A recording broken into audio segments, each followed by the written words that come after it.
Crispy হওয়া অবধি ব্রেডটাকে ভালো করে টুকরো টুকরো করে ওটাকে ভেজে নিচ্ছি। তারপর পনিরটা ব্রেডের মধ্যে ভালো করে র্যাপ করে নেব।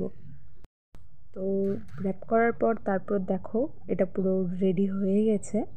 রেডি করে রেখে দিয়ে তারপরে ব্রেডটা গুঁড়ো করে নেব। ব্রেডের কিনারগুলো গুঁড়ো করার পর গ্যাসটা জ্বালিয়ে কড়াইতে তেল দিয়ে তারপর ব্রেডের আর কি পনির র্যাপ করাগুলো বেসনে চুবিয়ে তারপর ব্রেড ক্রাম্বসগুলোতে দিয়ে দেব। দিয়ে তারপরে তেলে দিয়ে ভালো মতো গোল্ডেন ব্রাউন করে ভেজে নিচ্ছি। দেখতে পাচ্ছ এটা পুরো র্যাপ করা হয়ে গেছে। এখন তেলে ছেড়ে দিলাম।